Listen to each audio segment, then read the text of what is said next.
30,000 টাকার ভিতরে সেরা কিছু ফোন নিয়ে চলে আসছে আজকে। বর্তমানে কিন্তু খুবই ডিমান্ডিং একটি টপিক, মানে 30,000 টাকার ভিতরে বেস্ট কিছু ফোন। আপনার বাজেট যদি একেবারে 29 থেকে 30,000 টাকাই হয়ে থাকে, তাহলে আপনার জন্য পারফেক্ট হবে আইকিউ Z9 চাইনিজ ভেরিয়েন্টের ফোন। এটিতে পেয়ে যাবেন 6.78 ইঞ্চি ডিসপ্লে, সাথে পেয়ে যাবেন 144 হার্জ রিফ্রেশ রেট।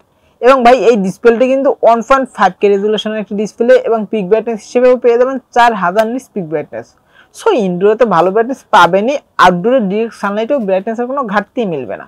এবং প্রসেসর হিসেবে পেয়ে যাবেন কোয়ালকম স্ন্যাপড্রাগন 7 জেনের প্রসেসর, এবং ভাই এটির কিন্তু স্টোরেজ টাইপ পেয়ে যাবেন UFS 2.2। রিয়ার প্যানেলে পেয়ে যাবেন 50 মেগাপিক্সেল একটি মেইন শুটার, সাথে পেয়ে যাবেন 2 মেগাপিক্সেল একটি ডেপথ সেন্সর। তবে ভাই আলট্রা শুটার নেই, এটা থাকলে আরো ভালো হতো। এবং ফ্রন্টে পেয়ে যাবেন 16 মেগাপিক্সেল একটি সেলফি ক্যামেরা, এবং স্টোরেজ স্পিকার সাপোর্টও রয়েছে। সো সাউন্ড কোয়ালিটিও খুবই সুন্দর পাবেন। ব্যাটারি সেকশন রয়েছে 6000 mAh একটি বড় ব্যাটারি, এবং এটিকে চার্জ করার জন্য রয়েছে 80 ওয়াটের একটি ফাস্ট চার্জার। সো ব্যাটারিও বড়, চার্জিং সিস্টেমটাও কিন্তু বড়। নাম্বার 2 এ রয়েছে Redmi 14 Pro। ভাই এই ফোনটির 8256GB ভেরিয়েন্টটি 29 থেকে 30,000 টাকার মধ্যেই পেয়ে যাবেন। ডিসপ্লে সেকশনে রয়েছে 6.67 ইঞ্চি একটি অ্যামোলেড প্যানেলের ফুল HD+ রেজুলেশনের ডিসপ্লে, এবং এটি কিন্তু ভাই 1.5K রেজুলেশনের একটি ডিসপ্লে, এবং সাথে পেয়ে যাবেন 120 হার্জ রিফ্রেশ রেট, এবং পিক ব্রাইটনেস হিসেবে রয়েছে 3000 নিটস পিক ব্রাইটনেস। প্রসেসর হিসেবে রয়েছে MediaTek Dimensity 7300 আলট্রা প্রসেসর, এবং UFS 2.2 স্টোরেজ টাইপ পেয়ে যাবেন। রিয়ার প্যানেলে পেয়ে যাবেন 200 মেগাপিক্সেল একটি মেইন শুটার, সাথে পেয়ে যাবেন 2 মেগাপিক্সেল একটি আলট্রা শুটার, এবং সাথে আরো একটি সহকারী সেন্সর পেয়ে যাবেন, যেটা পেয়ে যাবেন 2 মেগাপিক্সেলের।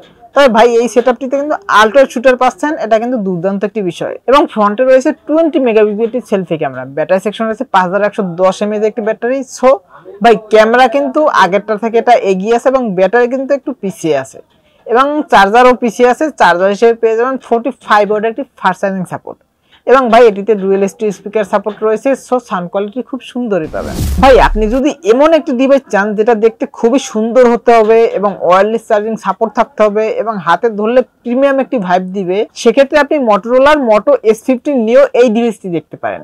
এই ডিভাইসটির 8256GB ভেরিয়েন্টের দাম রাখা হয়েছে 30,000 টাকার মতো। ডিসপ্লে সেকশনে রয়েছে 6.4 ইঞ্চির একটি LTPO POLED প্যানেল, এবং সাথে পেয়ে যাবেন 120 হার্জ রিফ্রেশ রেট, এবং ভাই এটির পিক ব্রাইটনেস 3000 নিটস। সো আগেরটার মতোই, মানে 2 নাম্বারটার মতোই কিন্তু পিক ব্রাইটনেস ভালোই, বেশ ভালোই। ইনডোরে ভালো ব্রাইটনেস পাবেনই, আউটডোরে ডিরেক্ট সানলাইটেও ব্রাইটনেসের কোনো ঘাটতি মিলবে না। এবং এই ডিসপ্লেটিও কিন্তু 1.5K রেজুলেশনের একটি ডিসপ্লে, তো ডিসপ্লে আগের মতোই পেয়ে যাবেন। এবং প্রসেসর হিসেবে রয়েছে MediaTek Dimensity 7300 প্রসেসর। ভাই আগেরটা ছিল আলট্রা, এটা আলট্রা নেই, মানে 00 শুধু। এবং স্টোরেজ টাইপ পেয়ে যাবেন UFS 2.2। রিয়ার প্যানেল পেয়ে যাবেন ট্রিপল ক্যামেরা সেটআপ, যার মেইন শুটারটি 50 মেগাপিক্সেল শুটার, এবং সাথে পেয়ে যাবেন 10 মেগাপিক্সেল টেলিফটো সেন্সর, যেটা দিয়ে আপনারা 2x পর্যন্ত অপটিক্যাল জুম করতে পারবেন।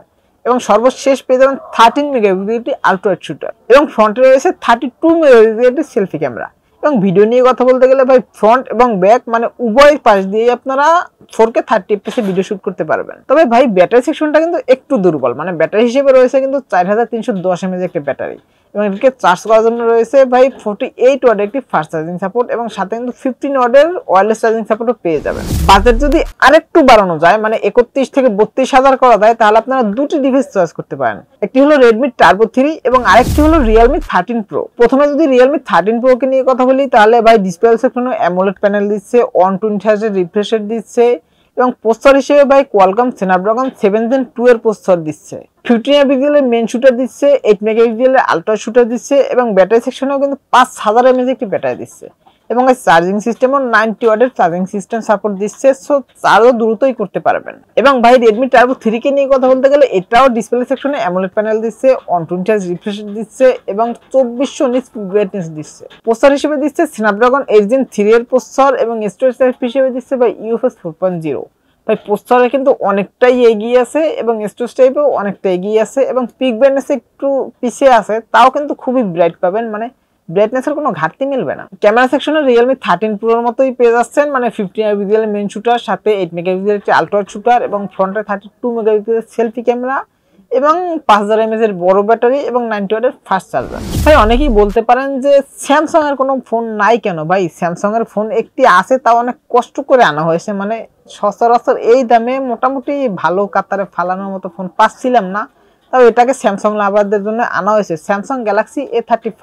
ডিসপ্লে সেকশনে পেয়ে যাবেন সুপার অ্যামোলেড প্যানেলের display, 120 hertz high refresh rate এবং সাথে পেয়ে যাবেন 1000 নিটস পিক ব্রাইটনেস।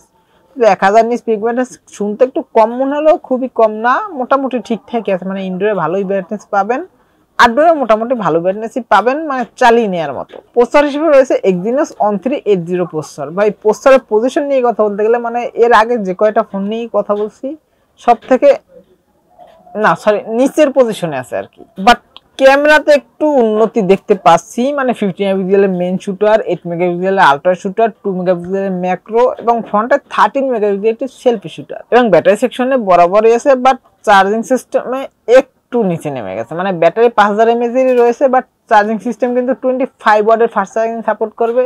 তো আবার বক্সে ভাই চার্জার পাবেন না, ভাই থেকে কিনে আনতে হবে। আজকে ছিল এই পর্যন্তই, দেখাবেন নেক্সট কোনো ভিডিওতে।